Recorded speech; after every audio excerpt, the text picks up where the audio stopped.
Bonjour, chers élèves de la classe de terminale CD. Je me nomme Zuno Dodi. Ensemble, aujourd'hui, on va aborder un chapitre en physique intitulé les lentilles MES. Et je suis sûr que vous connaissez déjà les lentilles MES, puisque vous voyez déjà les verres médicaux, l'objectif des appareils photographiques. Dans tous ces éléments-là, on retrouve les lentilles MES. Ce cours se fera en plusieurs parties. Mais au cours de notre première séquence,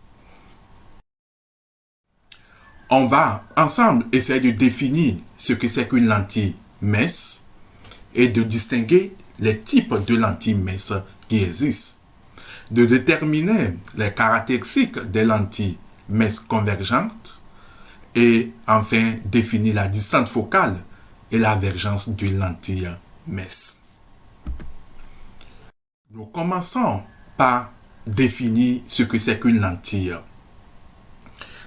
Une lentille est un milieu transparent limité par deux surfaces dont l'une au moins est sphérique.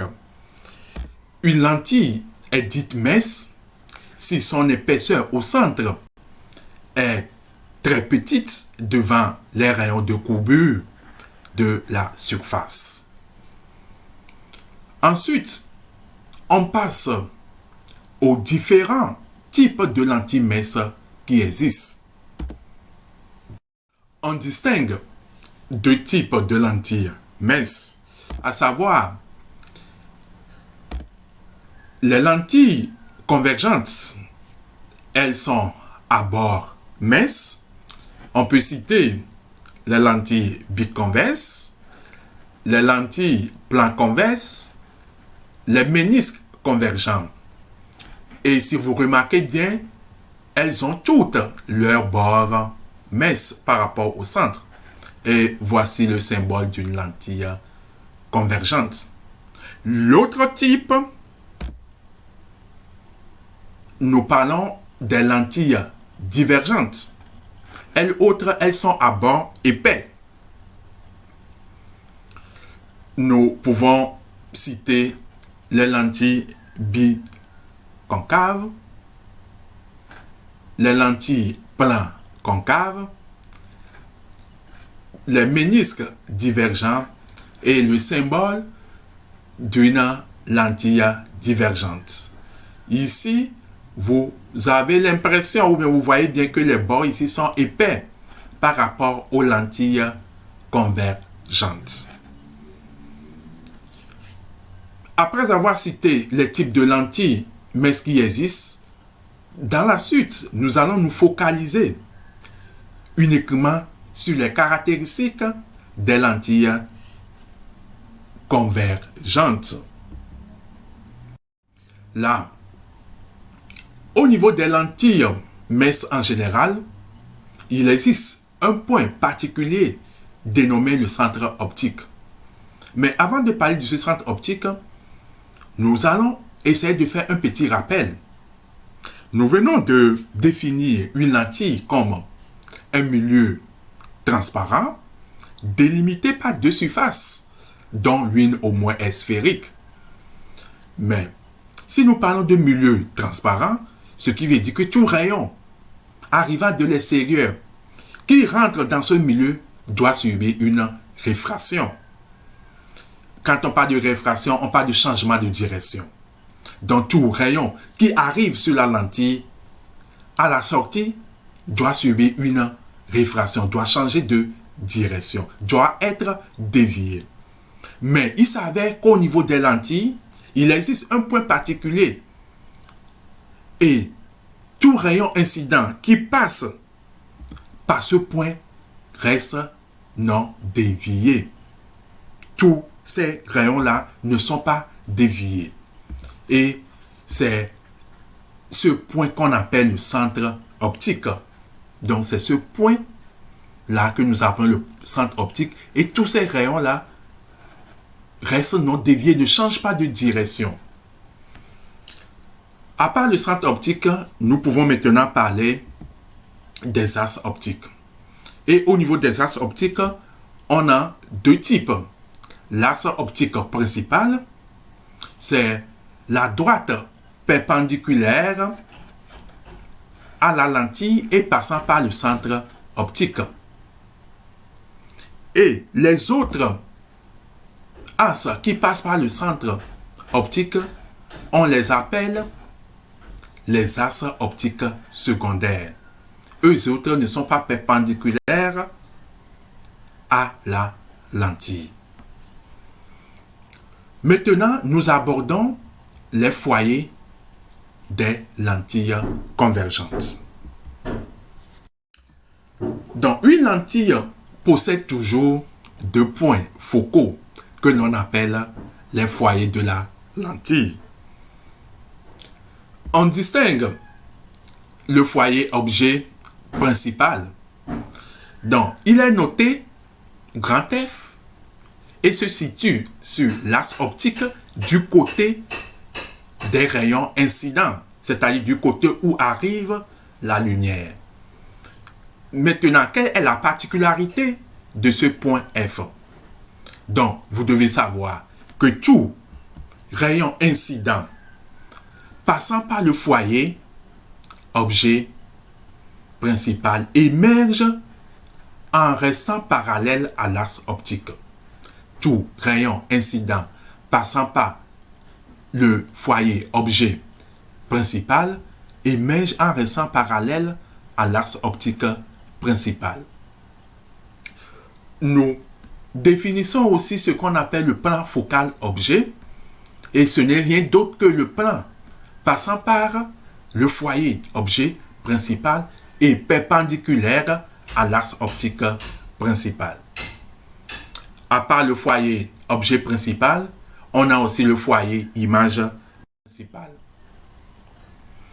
Donc, pour le foyer image principale se situe du côté des rayons émergents et il se retrouve toujours sur l'axe optique principal et notre foyer image principale noté F' est symétrique au foyer objet principal par rapport au centre optique O. Et nous devons savoir aussi que tout rayon incident parallèle à l'axe optique émerge en passant par le foyer image principale. Là aussi, on définit le plan focal image qui n'est rien d'autre que le plan perpendiculaire à l'axe optique et passant par le foyer image principal. Mais on n'a pas que les foyers principaux, nous avons aussi les foyers secondaires qui jouent aussi un rôle important. Là, parlant du foyer objet secondaire, quel est son rôle? Prenons un rayon émergent quelconque qui n'est ni parallèle à l'axe optique, qui ne passe pas par le foyer objet et qui ne passe pas par le centre optique. Ce rayon incident quelconque doit émerger en passant dans quelle direction? D'où intervient maintenant le foyer objet secondaire. On doit définir le foyer objet secondaire et à partir de ce foyer objet secondaire, on peut facilement retrouver la direction du rayon émergent. Là, on trace le foyer ou bien le plan focal objet et à partir du point d'intersection entre le rayon quelconque et le plan focal objet, nous traçons l'axe optique secondaire. Et le point d'intersection entre l'axe optique secondaire et le plan focal est le foyer objet secondaire. Donc, le foyer objet secondaire, c'est le point d'intersection entre l'axe optique secondaire et le plan focal objet. Donc, tout rayon incident passant par le foyer objet secondaire émerge parallèlement à l'axe optique secondaire.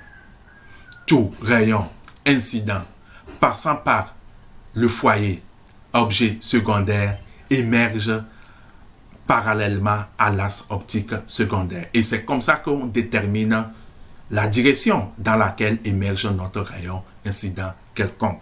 Nous pouvons tracer un autre rayon, toujours qui passe par le foyer objet secondaire. Ce rayon doit toujours émerger en restant parallèle à l'axe optique secondaire. Passons maintenant au foyer image secondaire. Le foyer image secondaire joue pratiquement le même rôle que le foyer objet secondaire. À partir de ce foyer, on arrive à déterminer la direction dans laquelle émerge notre rayon incident quelconque.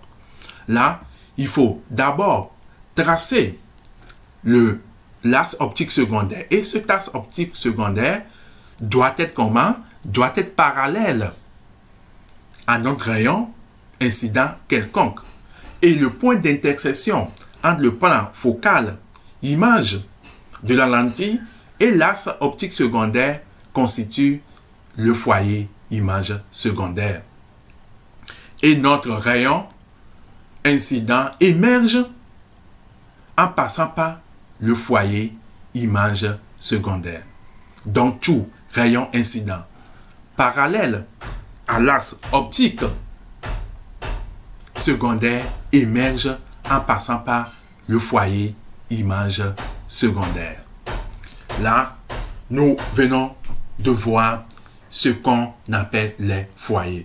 Que ce soit foyers principaux ou foyers secondaires. On passe maintenant à certaines grandeurs aussi très importantes pour les lentilles. Là, je parle de la distance focale. C'est quoi la distance focale? La distance focale est la grandeur notée petit f' qui est égale à la mesure algébrique de O du centre optique à f', le foyer image. Et cette grandeur est une grandeur algébrique, puisque c'est une mesure algébrique, donc elle est positive ou négative. Dans le cas des lentilles convergentes, petit f', la distance focale image est positive, parce que nous prenons ici le sens de propagation de la lumière comme étant le sens d'orientation. Donc de O à f', ça va dans le même sens que le sens positif. Donc pour une lentille convergente, f' est positive. On peut définir aussi la distance focale objet, OF. Elle est négative, mais dans la pratique, c'est la distance focale image que nous utilisons. Passons maintenant à la vergence. La vergence, notée C, n'est rien d'autre que l'inverse de la distance focale image. Et elle est notée, ou bien elle s'exprime en dioptrie.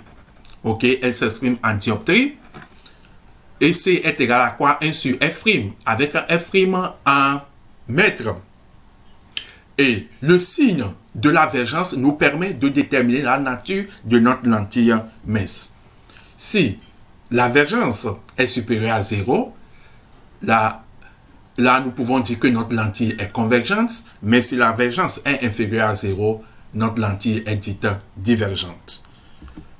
On a aussi d'autres formules pour pouvoir calculer la vergence si nous connaissons la forme de notre lentille ou bien le type de lentille dont il est question. Ici, il s'agit d'une lentille biconvexe et la vergence est égale à n moins 1 facteur de 1 sur R1 plus 1 sur R2. Là, vous devez savoir que n est l'indice de réfraction du verre dans lequel est taillée notre lentille. R1, le rayon de courbure de la première surface, et R2, rayon de courbure de la deuxième surface. Mais s'il s'agit d'une lentille plan convexe, alors C devient n moins 1 facteur de 1 sur R. Nous sommes ainsi arrivés à la fin de notre première partie.